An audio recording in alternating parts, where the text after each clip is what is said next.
And welcome back, everyone. Let me get this adjusted here a little bit so you can see me. And welcome back, everyone. Welcome back to Walski Landscaping and Garden. I'm Maya. Well, today, this week, we are going to be starting our brand new little seedlings here. So I'm going to walk everybody through the process here, kind of show everybody like how we're going to do it, what we're going to do, and maybe the pluses, the minuses, whatever it takes. So to begin with, we went to our little garden center and we ended up buying these little 12 count, peat pot ones. And these are the ones, that you put the water, they expand, to like 3 times their size, whatever, however it goes. So I gave you guys a kind of a little bit of advice on these things. I've found in the past that using like regular tap water, instead of them getting to be, like double their size like this, they sometimes are like only like that big, So how did we fix it this year to get them, a little bit bigger and a little more room? Well, what we did is I found out is it takes at least 2 cups of water. And I know that sounds like a lot, but it's enough to get them expanded and not have any water left over. We took 2 cups of water, we put it in a bowl, we microwaved it for 30 seconds. About 30 seconds, 40 seconds, whatever, about 30, give or take. But anyways, we microwaved it just till it was warm. You don't want it boiling, but you just want it, warm to the touch. We ended up, then pouring the water in, let them absorb it, poured some more in, let them absorb, and so on and so on. So we have 2 of these houses, and we already got this one set up. And I'm going to just show you, what we have for this one. This year, for our seeds, we're going to try is, first of all, we went with a container version of broccoli. And then in our other one here, I'm going to show you guys how I'm going to do this. We have a hybrid tomato. So what we did is after we let them all absorb the water and everything and expand and all that, I went back in and I just kind of took the little pea pot like this and I kind of just moved back the netting just to kind of open it up a little bit. Now, when it comes to the seeds like this, you do not want to plant them real deep inside of those containers, because they'll end up growing and you're going to just plant the whole thing in the summer once we get past the frost and everything. So we planted the broccoli like that. And those are real tiny. I'm just looking at this tomato seeds here. Boy, they're tiny. But anyways, so we planted the broccoli like that. We got them in our containers, and we put roughly about 3-4 seeds, give or take, about 3-4-ish. Put them inside the pea pots, push the dirt back over, and what we're going to do is I'll show you once I'm all done how we're going to take care of them. As far as the tomato ones here, they're the same way. Now, these are a little bit smaller than the broccoli ones.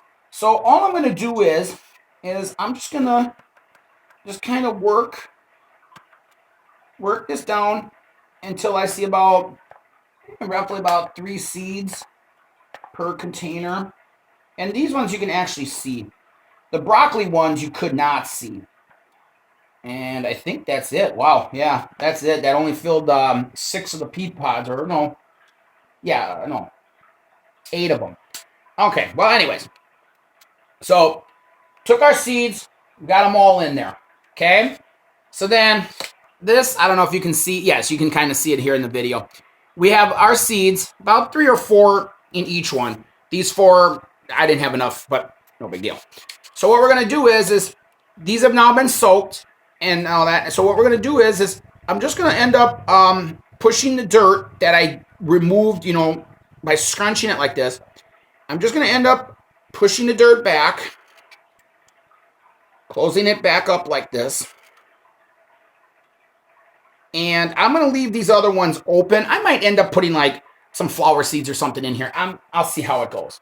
So we have our tomato, we have our broccoli. So then what I'm going to do is just so I can differentiate here between the differences, I am just going to, there's a couple broccoli seeds.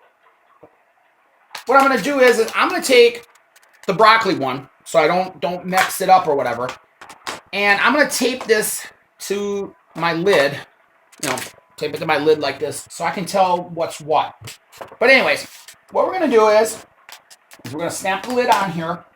And what's nice about this is that this is where, like, using the warm water is actually, I believe, is like kind of like beneficial. Because what'll happen is that when this begins to sit, like this, and I got a grow light. I have a grow light back over here that is gonna be shining onto here. But we end up putting the lid on like this. Oop. Not like that, but we end up putting the lid on. And what happens is that the heat from the grow lamp and the heat from the environment is gonna create like like humidity and all that, and it's gonna keep it moist, gonna keep it warm, and it's gonna allow the seeds to start sprouting. So what I'm gonna do is these are gonna then sit on my table for about I don't know, probably about 7 days or so. And what's gonna happen is that hopefully they're gonna end up sprouting, and then as they end up sprouting, what I'm gonna do is I'm gonna look at them as they start coming up, and I'm gonna take like the strongest ones that are per the cell like that, and I'll probably end up leaving like 2 of them. I mean, I know I've some of the, like I say, some of the seeds I've got like 3, 4, give or take. But I'm gonna look like for the 2 strongest ones. Once they start to sprout, once they get big enough to get up to the top of that dome, I'm gonna pull out the weak ones, leave the strong ones there. I'm gonna keep them under the lamp for about 8 hours a day, give or take. Now, I know some of them have actually said, actually, I'll just do that. Actually, instead of putting the thing on here, I could just write down here. I got a paint marker here. I didn't even think about it. Just do like this, just right here, broccoli. Or brock. There we go.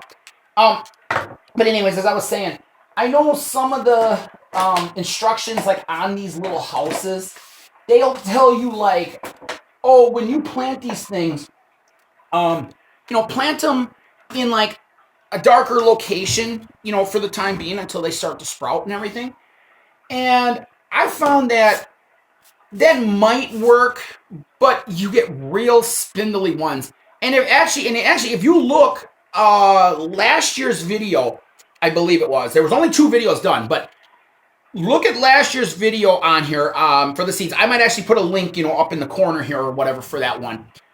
But that one there did not have the light on them until they started to grow.